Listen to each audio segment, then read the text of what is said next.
Itu di belakang itu sungai. Sungai apa sih, Tamiang ya? Iya, sungai Tamiang. Penanganan bencana di Aceh Tamiang, Aceh terus dilakukan. Pemerintah, TNI, Polri, tim relawan, hingga warga saling bahu-membahu. Salah satu pemilik rumah makan di Aceh Tamiang yang biasa disapa Pak Pul membagikan bantuan kepada sejumlah warga.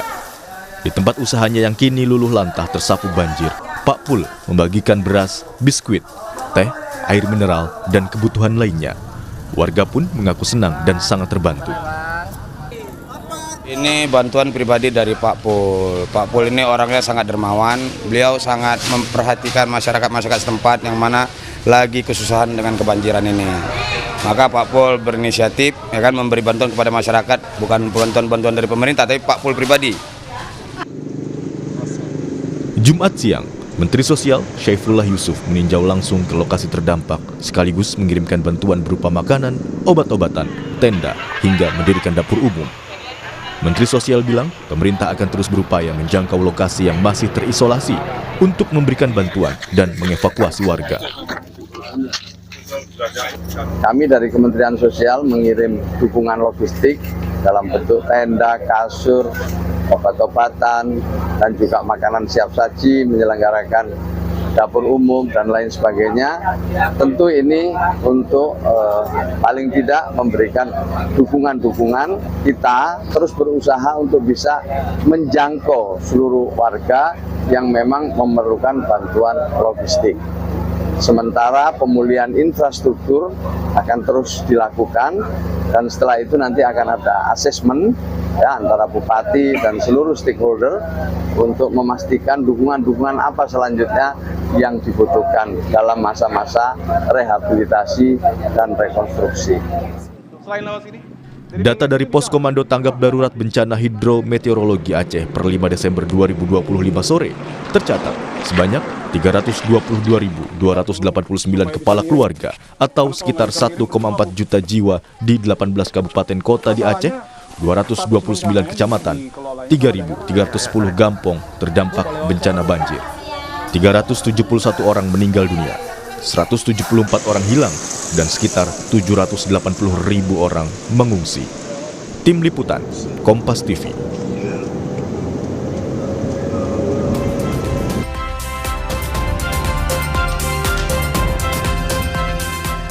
Data hingga Jumat kemarin, saudara, 371 orang meninggal dunia dan 174 orang hilang akibat bencana banjir di Provinsi Aceh. Pemerintah, relawan, dan warga saling bahu-membahu menangani banjir. Kemudian bagaimana distribusi bantuan, penanganan kesehatan, hingga evakuasi warga, khususnya di Kabupaten Aceh Tamiang. Kami akan bergabung bersama Wakil Bupati Aceh Tamiang, Ismail, dari sambungan daring. Selamat pagi, Assalamualaikum Pak Ismail. Selamat pagi, Bapak. Ya, Pak Ismail. Selamat pagi. Kami ingin update informasi terkait dengan jumlah korban yang ada di sana, Pak. Untuk korban meninggal dunia maupun yang masih dicari saat ini ada berapa, Pak? Korban yang meninggal dunia yang sebenarnya itu 52 orang, Pak. Itu sudah pasti sampai pagi ini. Kemudian kami lagi mencari evakuasi. Kemudian yang hilang itu belum terdata juga, Pak. Oke. Kemudian untuk jumlah warga yang mengungsi ya, di Kabupaten Aceh Tamiang ada berapa, Pak?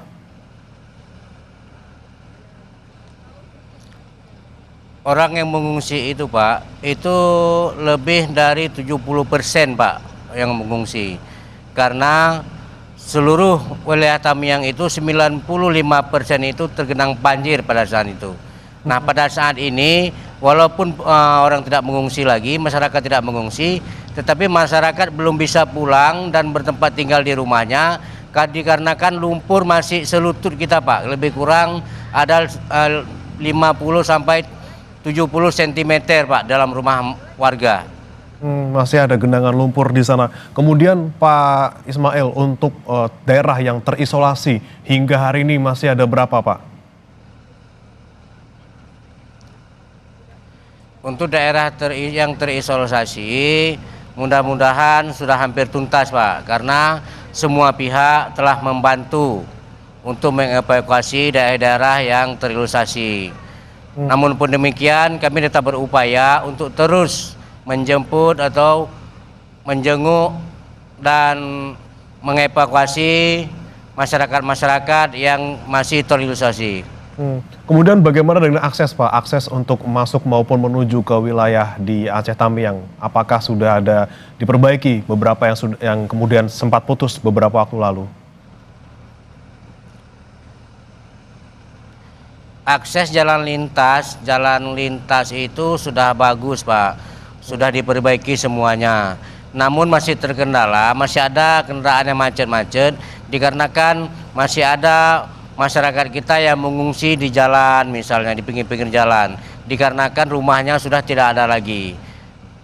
Kemudian Untuk akses ke kecamatan dan ke desa-desa, siapa? Ya, gimana Pak untuk akses ke kecamatan dan desa-desa Pak? Untuk akses ke kecamatan dan desa-desa masih terkendala Pak. Masih ada tumbangan pohon kayu dan sampah-sampah dan lumpur yang tergenang di jalan, sehingga akses ke desa-desa itu belum normal sebagaimana mestinya. Kemudian bagaimana dengan warga yang masih bertahan hingga saat ini mungkin di rumahnya atau di pengungsian? Bagaimana kebutuhan-kebutuhan mereka Pak? Mulai dari makanan, tempat tinggal hingga mungkin sandang juga? Kebutuhan untuk makanan kita telah berupaya sebagai langkah darurat Pak. Artinya kalau untuk ini hari mereka sudah mendapatkan makanan, dan juga kami mengucapkan terima kasih atas seluruh masyarakat elemen yang telah membantu kami Pak. Intinya sudah kita bagikan walaupun belum memuaskan para pengungsi kita Bapak. Tapi paling tidak kebutuhan dasar makanan ini sudah tersalurkan seperti itu. Lalu bagaimana dengan kesehatan Pak bagi pengungsi ataupun warga yang terdampak? Bagaimana kondisi mereka saat ini? Kesehatan sangat memprihatinkan Pak, dikarenakan rumah sakit kami lumpuh total. Rumah sakit kami seluruh peralatan medisnya itu habis, obat-obatan habis. Dinas Kesehatan juga demikian Pak. Puskesmas yang ada di seluruh Tamiang itu semua habis terendam banjir Pak, sehingga peralatan medis itu tidak ada yang bisa digunakan lagi. Begitu juga dengan tenaga medisnya, rata-rata itu semua kena musibah banjir Bapak. Dari mulai tenaga medis. Intinya masalah kesehatan kritis. Ya. Oke, baik. Dari tenaga medis sampai peralatan medis lumpuh total, Bapak. Baik, ini di Rumah Sakit Umum Daerah Muda Sedia ini juga masih belum bisa berfungsi optimal, Pak? Belum bisa, Pak, belum bisa berfungsi. Oke, kemudian Dan Puskesmas juga belum bisa berfungsi, Bapak, sampai ini hari. Kemudian bagaimana dengan pasokan listrik Pak, baik ke rumah-rumah warga maupun ke fasilitas umum seperti rumah sakit, apakah sudah mulai berangsur membaik atau seperti apa Pak?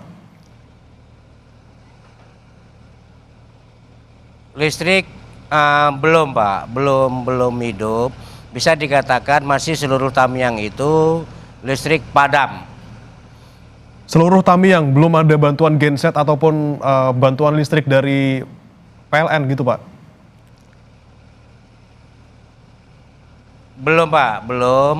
Cuman yang ada untuk PDAM, ada dikasih bantuan genset, tetapi belum memadai juga.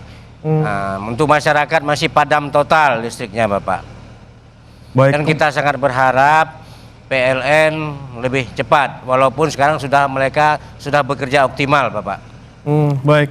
Kalau untuk pasokan air bersih bagaimana Pak? Kemudian warga bisa memenuhi kebutuhan air bersih, apakah dengan mengandalkan bantuan air bersih dari sejumlah pihak?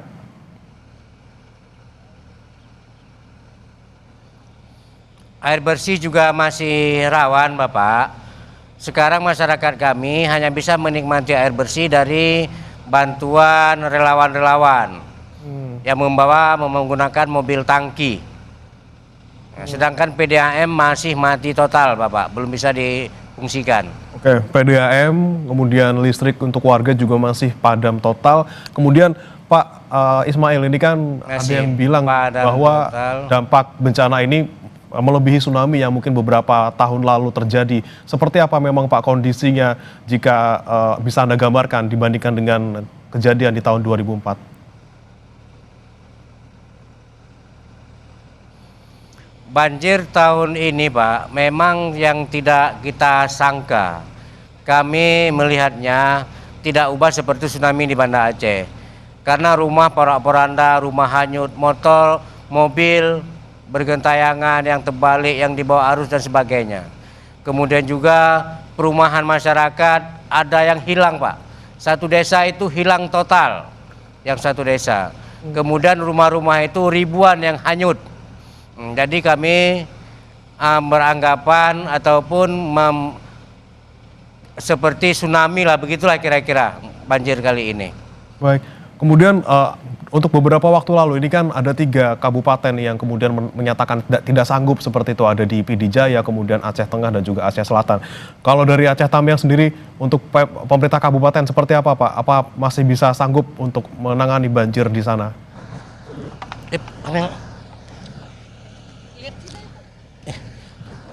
Ini? Iya, nggak apa-apa. Nggak apa-apa. Halo, Bang. Pak Ismail. Kami pada prinsipnya, walaupun pahit, tetap kami berupaya untuk memaksimalkan kembali pemerintahan Tamiang ini. Ini merupakan tanggung jawab bagi kami sebagai kepala daerah. Kita tidak boleh lari dari kenyataan. Walaupun kita pahami yang bahwasanya seandainya kita membangun kembali infrastruktur melalui APBD, jauh dari kemungkinan Bapak. Dikarenakan seluruh fasilitas kantor pemerintahan hancur, terendam air, semuanya betul, mobilernya, komputer dan sebagainya. Begitu juga dengan infrastruktur. Ada jembatan 2, jembatan Sungai Tamiang itu yang kira-kira jembatannya itu melebihi 200 meter. Itu hanyut Pak, 2 jembatan. Kemudian begitu juga infrastruktur jalan, sangat banyak yang hancur. Jadi pada prinsipnya walaupun berat, itu merupakan kewajiban bagi kami untuk memikirkan bagaimana Tamiang ini menjadi pulih kembali.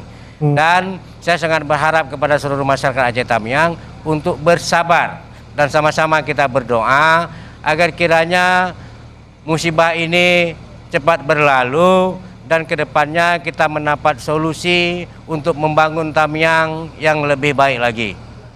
Tentunya tidak bisa sendirian Kabupaten Dan Aceh juga Tamiang, kami sangat Pak, ya. berharap kerjasama antara pemerintah provinsi dan pusat untuk sama-sama kita membangun Aceh Tamiang ini. Begitu Bapak. Baik, tapi yang paling dibutuhkan oleh Kabupaten Aceh Tamiang bantuan dari pihak provinsi maupun pusat apa saja ya Pak? Putus. Pak Ismail? Bentar Pak, nggak dengar. Ya Pak Ismail, apa saja yang dibutuhkan oleh Kabupaten Aceh Tamiang, terutama dari provinsi maupun dari pusat, apa yang paling dibutuhkan?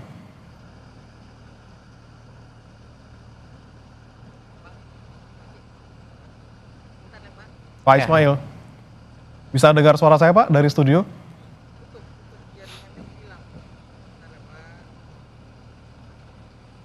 Baik, kami mengalami gangguan komunikasi saudara bersama dengan Wakil Bupati Aceh Tamiang. Tadi dari beberapa informasi yang disampaikan oleh Pak Ismail, Wakil Bupati Aceh Tamiang, bahwa pasokan listrik maupun juga air bersih masih belum mengalir saudara. 70% warga juga masih mengungsi di sana. Dan total 52 orang meninggal dunia. Dari seluruh wilayah Kabupaten Aceh Tamiang, saudara, ada 95% memang wilayah yang tergenang di sana. Tidak hanya rumah warga, bahkan satu desa ini juga disebutkan tadi hilang. Tidak tersisa satupun rumah di sana, saudara. Kemudian jembatan, infrastruktur, bahkan kantor pemerintahan lumpuh. Mereka tidak bisa menjalankan aktivitas sehari-harinya, saudara. Selain itu juga, saudara, untuk kesehatan masih belum pulih. Bahkan rumah sakit yang ada di sana, rumah sakit paling besar di Aceh Tamiang ini belum beroperasi karena tidak hanya alat-alatnya yang rusak, kemudian obat-obatan yang hanyut terbawa banjir, namun juga tenaga kesehatan yang memang masih terdampak banjir hingga saat ini sehingga tidak bisa memberikan layanan kesehatan. Kami kembali sapa Wakil Bupati Aceh Tamiang, Pak Ismail. Pak Ismail sudah bisa mendengar suara kami, Pak?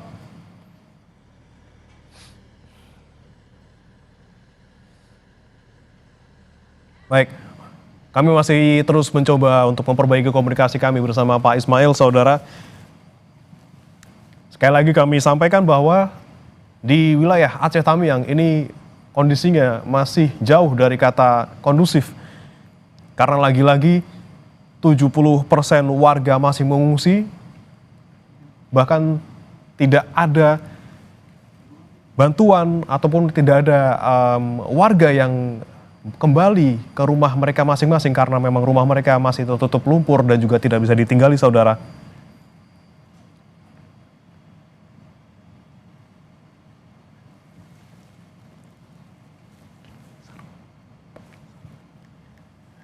Dan kami terus mencoba menghubungi Pak Ismail, saudara, namun sepertinya memang sinyal komunikasi kami di sana terganggu.